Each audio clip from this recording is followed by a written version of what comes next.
പണ്ടൊക്കെ നമ്മുടെ നാട്ടിൽ പറഞ്ഞിരുന്നു 313 പത്തിരി സ്വന്തം കൈകൊണ്ട് ഉണ്ടാക്കിയിട്ട് പള്ളിയിലേക്ക് കൊടുത്തയക്കണം. കാലം ഒന്ന് പുരോഗതിപ്പെട്ടു. ഇപ്പൊ 313 ആടാണ്. പുരോഗതിപ്പെട്ടു വരികയാണ്, സമൂഹം പുരോഗതിപ്പെട്ടു വരികയാണ്. 313 ആടിനെ കൊണ്ടുവരണം, എന്നിട്ട് അറക്കണം. അതിന് കാശ് വേണം. അതിനെന്താ പരിപാടി? ആട് വരവ് ഫ്ലെക്സ് അടിക്കണം. ആട് വരവ്, പെട്ടി വരവ് കേട്ടിട്ടില്ലേ? ഇപ്പൊ പുതിയ വരവ് ആട് വരവാണ്.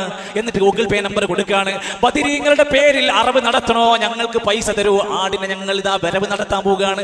പണ്ഡിതന്മാര്, പുരോഹിതന്മാര് നേതൃത്വം കൊടുത്ത് ജനങ്ങളോട് അതിന് പറയാണ്.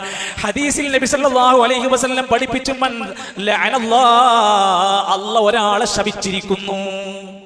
ശപിച്ചിരിക്കുന്നു എന്ന് പറഞ്ഞാൽ അള്ളാന്റെ റഹ്മത്ത് തടസ്സം വരുന്ന, അല്ല ശപിച്ചിരിക്കുന്നു. ആരെയാ? മൻ ദബഹ ലിഗൈരില്ലാഹ്, അല്ലാഹു അല്ലാത്തവരുടെ തൃപ്തി മോഹിച്ചുകൊണ്ട് പൊരുത്തത്തിന് വേണ്ടി ആരെങ്കിലും ഒരു അറവ് നടത്തിയാൽ അവനെ അള്ളാഹു ശപിച്ചിരിക്കുന്നു. നമ്മുടെ കുഞ്ഞ് ജനിച്ചപ്പോൾ അഖീഖ അറുത്തവരാണ് നമ്മൾ.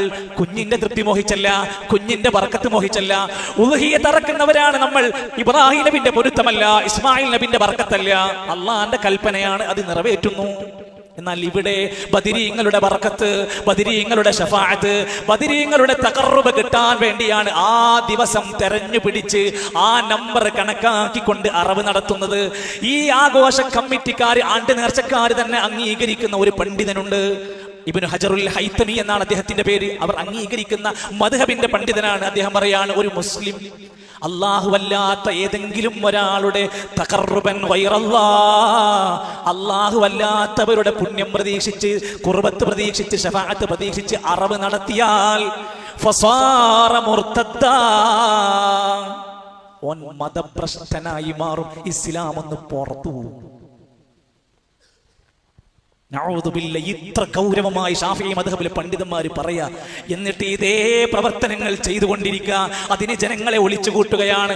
ഇന്നലെ പകൽ സമയത്ത് യാത്രകൾ ചെയ്ത ഒരാൾ എന്ന നിലയ്ക്ക് ഞാൻ എൻ്റെ അനുഭവം തന്നെ പറയാണ്. പള്ളികളിൽ മൈക്ക് കെട്ടിയിട്ട് പുറത്തേക്ക് വെച്ചുകൊണ്ട് പാടിക്കൊണ്ടിരിക്കുന്ന പാട്ടിന്റെ അർത്ഥങ്ങൾ നിങ്ങൾ ആരെങ്കിലും ശ്രദ്ധിച്ചോ? പള്ളിന്നാണ് വിളിച്ചു പറയുന്നത്. എന്താ പറഞ്ഞത്? യാമൻ ബിഹി ഹല്ലറദാ വമൻ ബിഹമ്മിൻ നക്കിദാ കുല്ലാദിയം മുസ്തൻജിദാ യാ അഹ്ല ബദറ ശുഹദാ. ജനങ്ങൾ വിചാരിക്കുകയാണ് ഇത് ബദരീങ്ങളെ പ്രശംസിക്കുകയാണ്, ഇത് ബദരീങ്ങളുടെ മഹത്വം പറയുകയാണ്, ഇത് ബദർ ശുഹദാക്കളോടുള്ള ആദരവിന്റെ ഭാഗമാണെന്ന് ജനങ്ങൾ അറിയാത്തത് കൊണ്ട് തെറ്റിദ്ധരിക്കുകയാണ്. സത്യത്തിൽ എന്താ പറയുന്നത്? യാമൻ ബിഹി ഹല്ലറദാ, പ്രയാസപ്പെടുന്ന ഏതെങ്കിലും മനുഷ്യരുണ്ടോ? വമൻ ബിഹമ്മിൻ നക്കിദാ, വിഷമങ്ങളോ മാനസിക പ്രയാസങ്ങളോ അനുഭവിക്കുന്ന ആരെങ്കിലും ഉണ്ടോ? എങ്കിൽ കുല്ലാദിയം മുസ്തൻജിദാ, നിങ്ങൾ സഹായം ചോദിച്ചുകൊണ്ട് വിളിക്കണം. ആരെ? യാ അഹ്ല ഒരു പേര് ഞാൻ വായിച്ചിട്ടുള്ളൂ, 100 കണക്കിന് വരികൾ താഴെയുണ്ട്. ബദർ ശുഹദാക്കളെ, ഞങ്ങളുടെ പ്രയാസങ്ങളെ രക്ഷപ്പെടുത്തണേന്ന് നിങ്ങൾ പ്രാർത്ഥിക്കൂ എന്നാണ് ഈ വരികളിലൂടെ ആളുകൾ, അതിന്റെ മുസ്ലിയാക്കന്മാർ, നേതാക്കന്മാർ ജനങ്ങളോട് പഠിപ്പിച്ചു കൊടുക്കുന്നതെങ്കിൽ.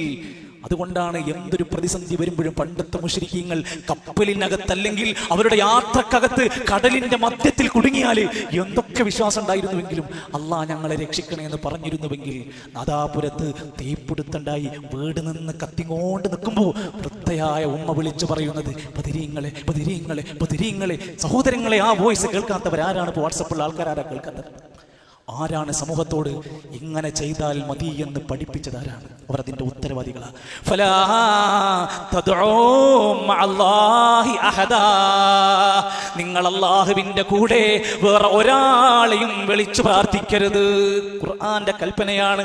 ഇതെങ്ങാനും നിങ്ങൾ സംസാരിക്കുമ്പോൾ ഇതിന് മറുപടി പറയാനും നമ്മളെ ചീത്ത വിളിക്കാനും വഹാബിയാക്കാനും നമ്മളെ പറ്റിയിട്ട് വളരെ മോശമായി സംസാരിക്കാനൊക്കെ ജനങ്ങളുണ്ട്. അവർ പറയുന്നു, ഇവർക്ക് ബദരീങ്ങളോട് സ്നേഹമില്ല, ഇവർ ബദരീങ്ങളെ ആദരിക്കുന്നില്ല, ഇവർക്ക് ബദരീങ്ങളെ ഇഷ്ടമില്ല. സുഹൃത്തെ, ഒന്ന് ചിന്തിച്ചു നോക്ക്. അവർക്ക് ഇഷ്ടമില്ലാത്ത, അവർ പഠിപ്പിക്കാത്തത് ചെയ്തത് കൊണ്ടാണോ അവരെ ഇഷ്ടപ്പെടുത്തേണ്ടത്? ഒരിക്കലുമല്ല. അവർ പറയാ, അവരുടെ പണ്ഡിതന്മാര് പറയാ, ഞങ്ങൾ ബദരീങ്ങളെ ആരാധിക്കുകയല്ല, ഞങ്ങൾ ആദരിക്കാണ്. ഇങ്ങനെയാണോ ആദരവ്? ഇസ്ലാമിന്റെ കൽപ്പനകളെല്ലാം ലംഘിച്ചാണോ ആദരവ്?